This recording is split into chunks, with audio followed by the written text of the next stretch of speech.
So here we go then for the last race of this series for this Corvette CR7. As you might have seen there on the videos, the fourth last one was the elimination at Daytona. That one I did try it, and the car was just a little bit in the red and I came fifth, so I've serviced it, came back, and then that was when you first saw that video. So it had a service and I did try it in the red, but I only came fifth. It wasn't fast enough, so I serviced it and then done that, and I then picked, what did I go to next? No, it wasn't that, was it? Right, that was the fourth.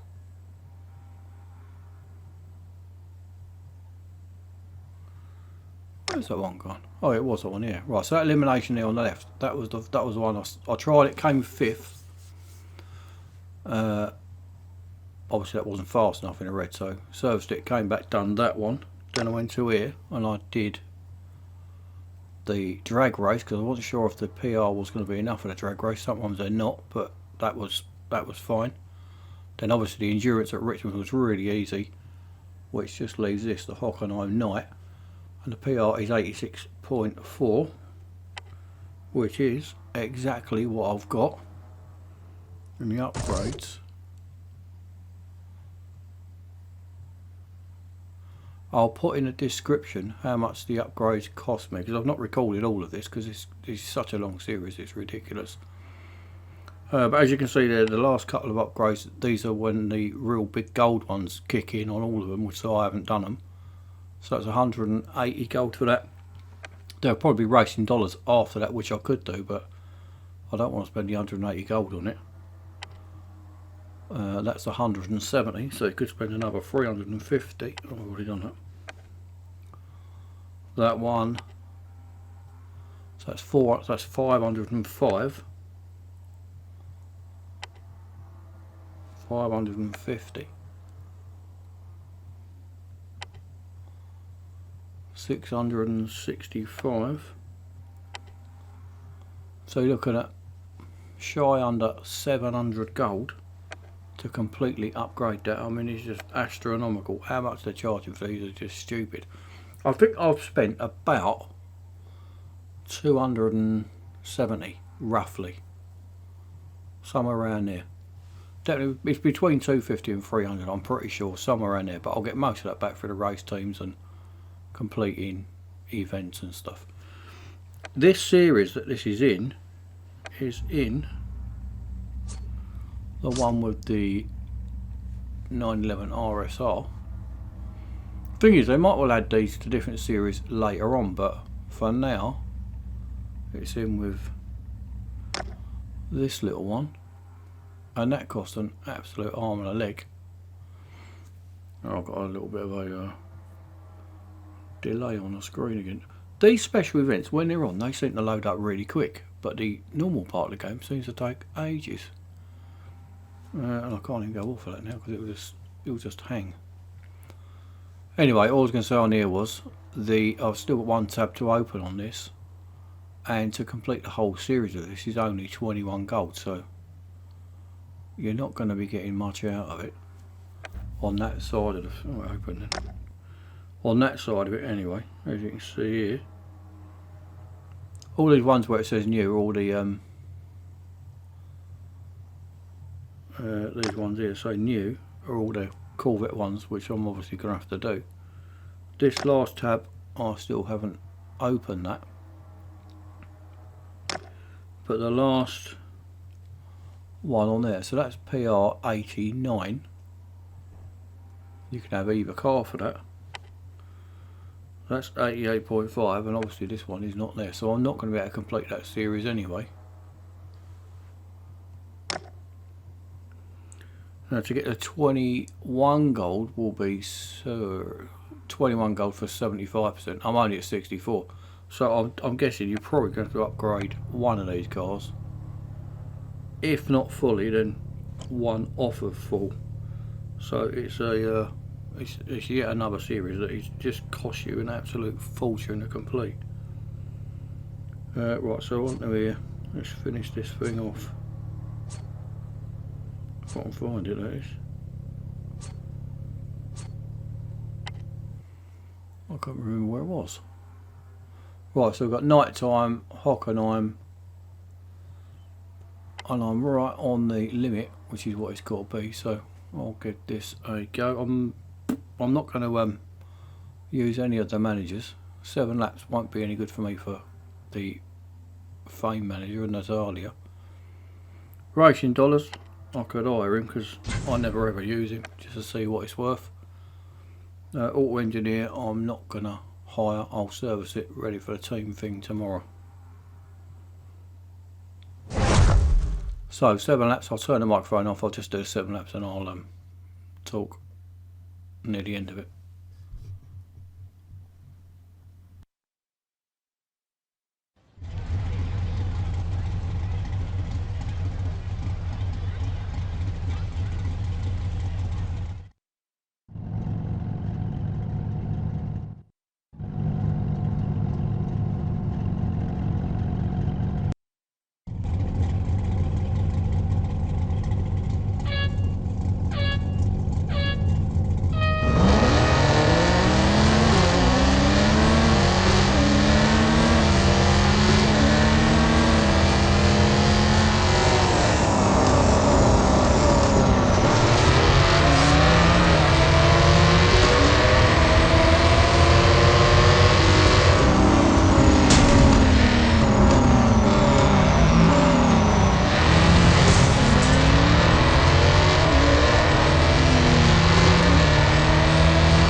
So as you can see there, that was worth quite good money if you need racing dollars, and there's been a few races like that in this series that have been paid out some really good money. I think there was a 3-lapper at Le Mans, and I think that paid 90 something thousand racing dollars as well. So if you need racing dollars, there are some big revenue to be had, but it does cost you a lot of money to go, you know, to complete these.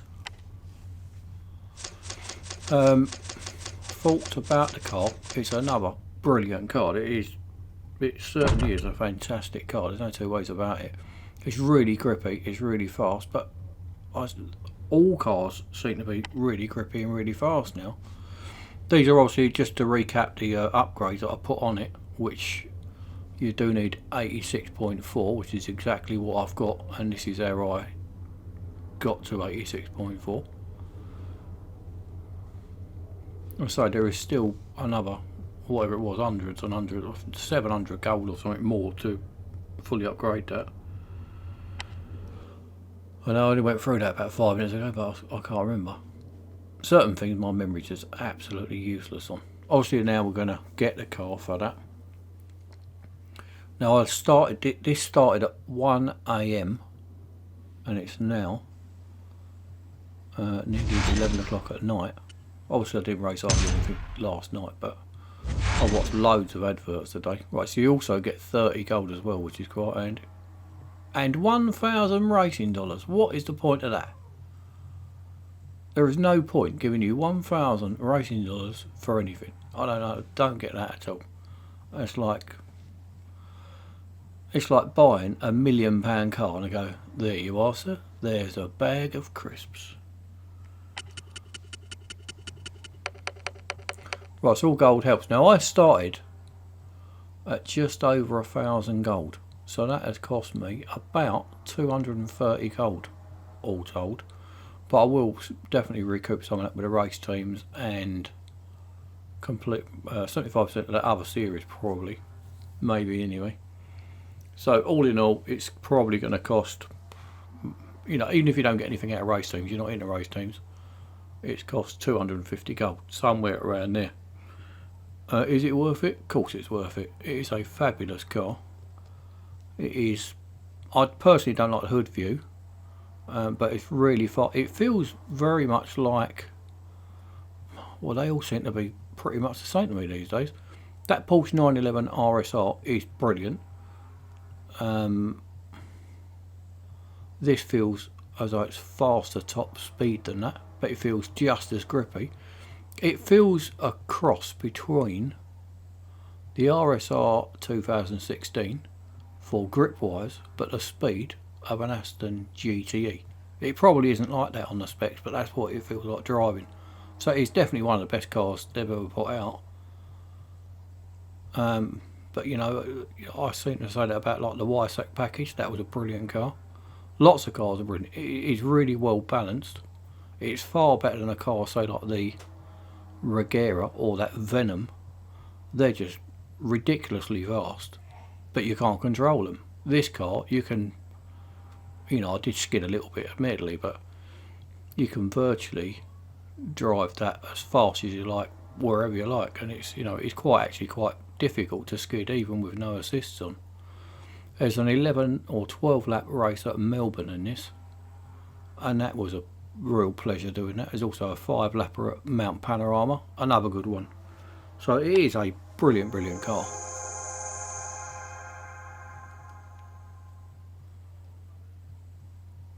But how much better it is than anything else, I don't really know. It's certainly one of the best cars on the game, definitely. So good luck with yours. Let me know in the comments how you get on.